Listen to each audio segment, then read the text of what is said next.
Hello, everybody. Bill Thornton, SoCal Saber here, and it is the last Saturday in the month of May 2025. So, what are we going to talk about today?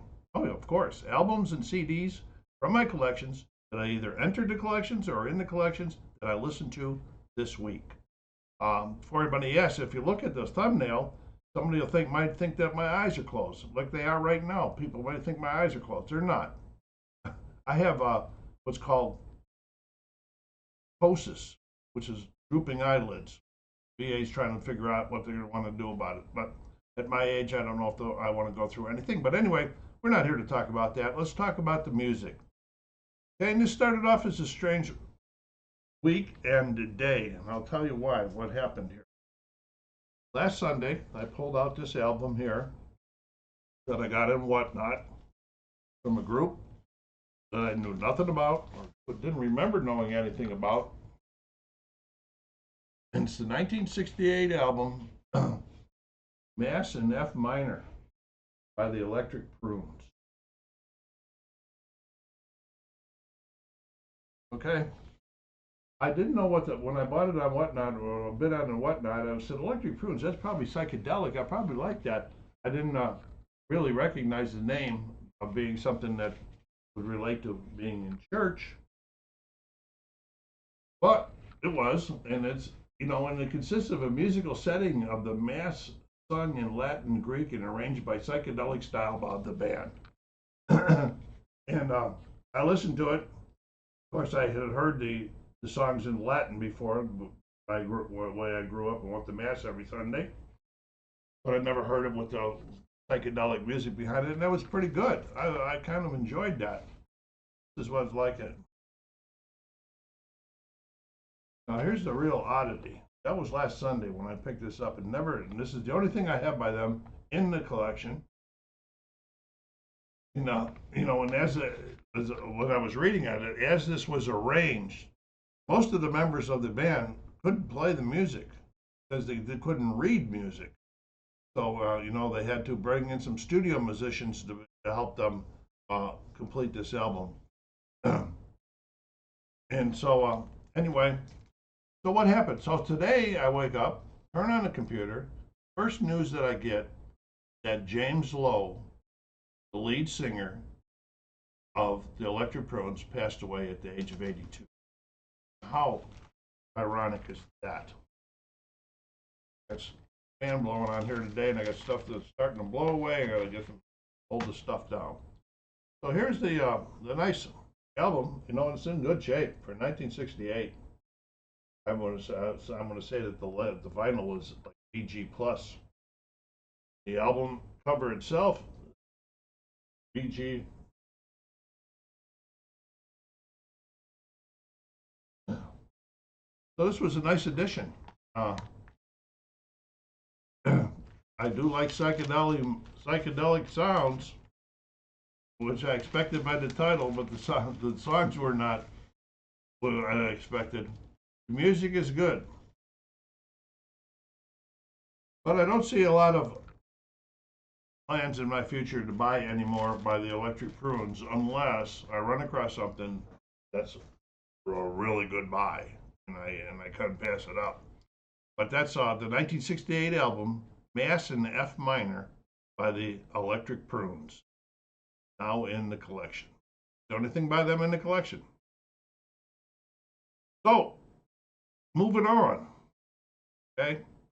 I went back a while back ago, I don't know, 5, 6 months ago. I listened to watched and listened to several different videos where people were talking about what they thought were the best live albums ever made. Okay, and this was one of them that came up. It came up on several different of the videos, amongst other things and everything. And so I don't have a lot by this group. And I says, well, you know what? I waited and I bought it, and I've had it for a while now, but I finally got to listen to it. And this is Waiting for Columbus by Little Feat. 2LP 2022 remastered reissue of the 1977 material. I have 2 LPs now in the collection. I'll read what that sticker says. It says, one of the greatest live albums of all time. Brand new cut from the original master tapes, featuring, and it lists the name of this. That's what's on there. I took the pipe sticker off of the original, and then I put it on the outside sleeve like this. Let's get looking at this.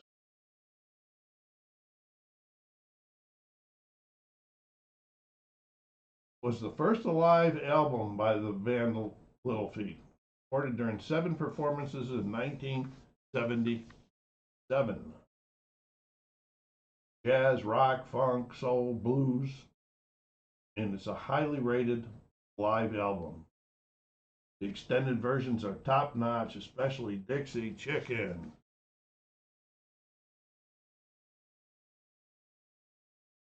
And we got some glare going on here. Let's see if I can get in without glaring for you.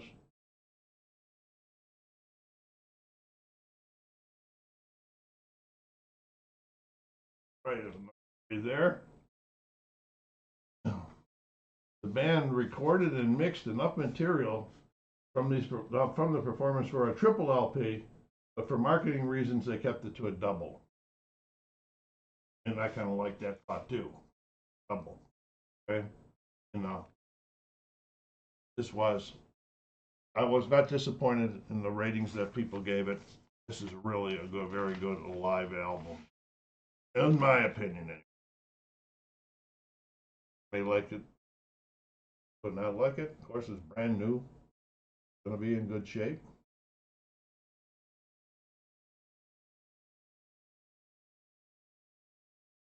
And it came in paper sleeves, but with the poly liner, which is nice. Another company taking care of our products for us. So that was the 2022 reissue of the 1977 live album by Little Feat called Waiting for Columbus. Give this one a spin if you're looking for something in your I got this phone going again. If you're looking for a live album, spin it on one of your media outlets. You might like it. You might want to add it to your collection.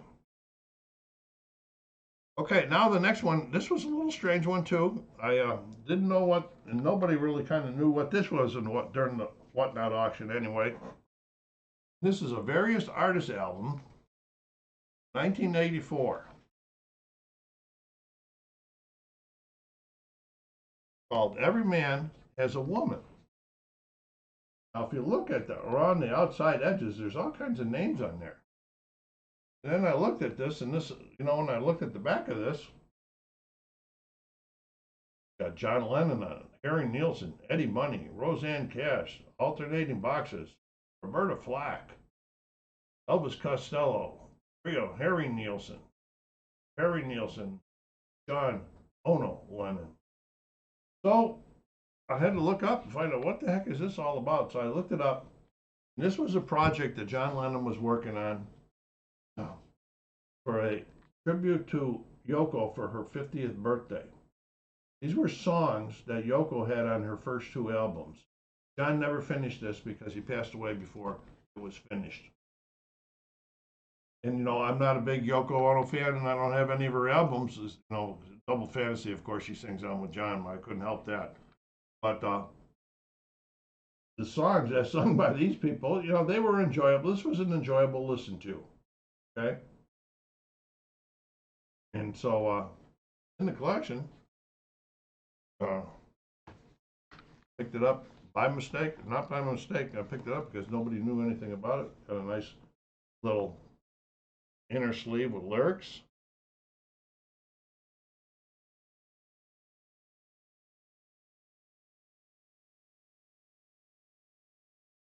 And it comes on the red Polydor label. Good shape too.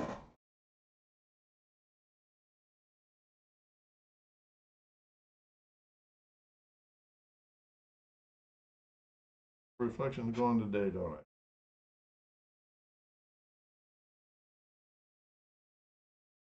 Next time be too late for today, but there it is. Every Man Has a Woman. Various Artists albums that was produced by compiled by John Lennon as a tribute to Yoko for her 50th birthday. All the songs were off of Yoko's first two albums, but she's not singing on this album. So there it is. Every Man Has a Woman album. Now there's something different for the collection. I like different too. Something. A little sip of coffee here. All right, now the next one. A while back ago, and it's been a while now, I ran across a sale that was selling soundtracks, original soundtracks, sealed for $10 each. I picked up 3. They've been sitting in the collection. They'll call it by name for a long time. So I decided to do the first one this week. And this was the Marvel Studios WandaVision. Various artists. It was released in 2022. And all of the songs are from, or music is from different various episodes, seasons. I was expecting something like you might hear with the Guardians of the Galaxy, where he listens to the radio and you hear old classic rock songs. This one different. I heard like 3 or 4 different versions of WandaVision, you know, like the opening scene. And then I heard a lot of symphonic type of music. The symphonic type was based really a lot on the second side. And it was okay. You know, nice coffee drinking music. You know. Why did I pick WandaVision? She is Scarlet Witch. Favorite Marvel character, my favorite character, Marvel Universe. If she will be back. Will I live long enough to see that movie? I don't know. So, there it is, in nice red vinyl for her. There's Wanda.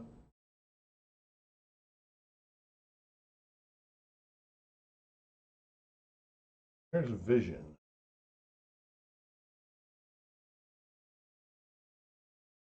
Pretty cool addition to the collection.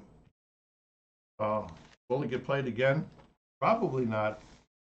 Because I was a little bit, I had my expectations set differently, I guess. So my expectations weren't met. And the type of music that's on here is good, but not the type of good that I would want to bring it out and play it again. Bring it out to show you her picture, though, wouldn't I? That was the 2022 original soundtrack from WandaVision TV show. Time for some CDs. Okay, the first one, CD number 104. How are we doing on the CD countdown? This is 104. We're probably looking at like 750 to get to the end of the CD, somewhere up in that area. Crazy big. All right, this is the Chris Isaak's Heart-Shaped World, 1989.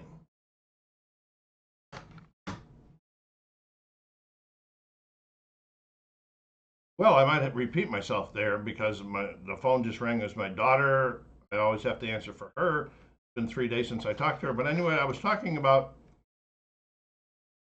Chris Isaak's 1989 album, Heart-Shaped World. I have 3 CDs in the collection by him. Okay? This was the 3rd album by Chris Isaak.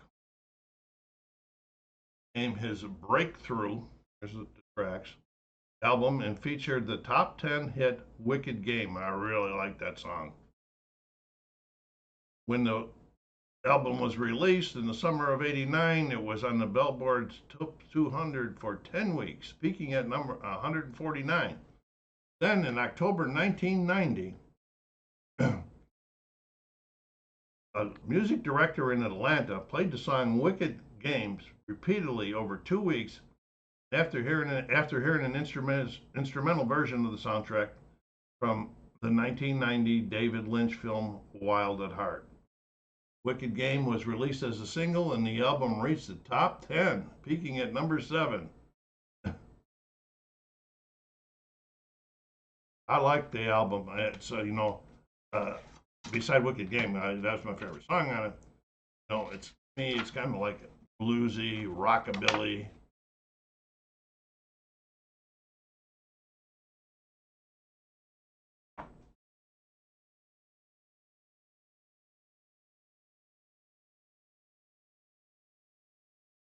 Don't forget, go on there and hit that like button. Subscribe if you haven't done so yet. Tell your friends about this Saturday event that we have going on here. Yeah, CD, nice little album on it, colored Chris Isaak.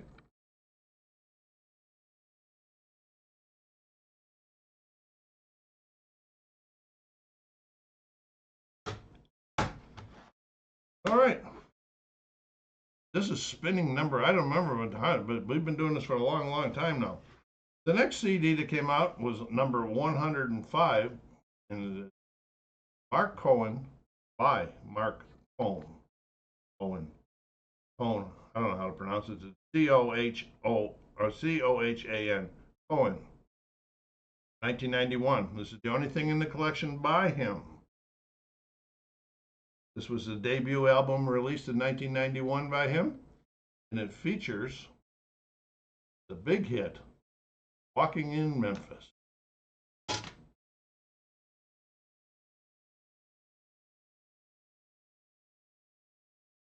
The album peaked at number 38, Billboard. No, even though I like that song a lot, Walking in Memphis, the rest of the material did not catch me, did not keep me interested. And so this would probably be the last thing that I pick up by him unless something comes along. Price. So that was Marc Cohn by Marc Cohn from 1991.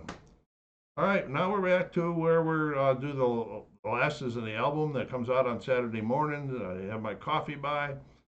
And this week it was number 69.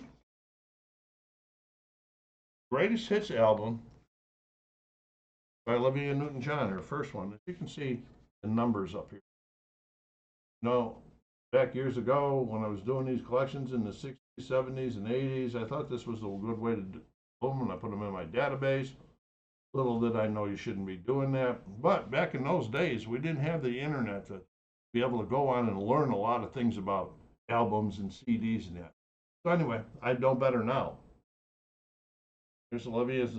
This was her first Greatest Hits album.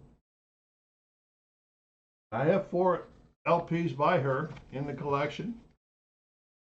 The other one is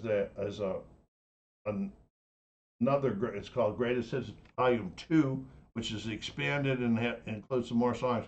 This album featured the songs from her 1971 and 1977 top 40 singles. I guess the big one was Changes and I'm Not For You. Another album that I have in my collection is called Totally Hot. The other one is soundtrack from was Totally Hot. Anyway, my son chimes in on this video. He'll be talking about this one. I'll leave that comment for him. And then anyway,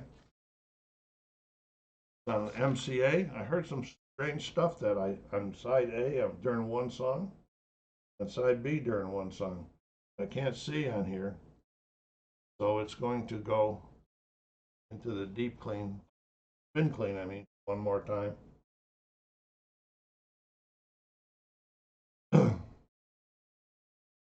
This became her first album to be certified platinum in the United States and peaked at number 13 at the Billboard Top 200 chart. And what did I say? Number 7 on the top country albums chart. So it's country and regular. A couple of the songs brought back memories for me.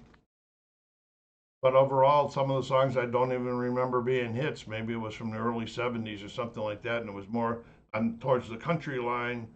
I really didn't listen to very much bach in the day, much as I do now.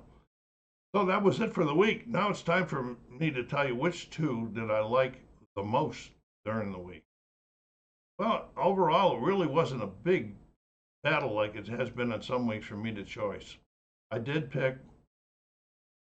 CD by Chris Isaak, Heart Shaped World, because I did like that and it kept me interested at the time. The other one that I picked was the live album by Little Feat, Waiting on Columbus. So those are my two picks for the week. Would you have picked either one? If not, which ones would you have picked? So Cal Saber saying, take care of yourselves out there. Be kind to each other. Stay safe.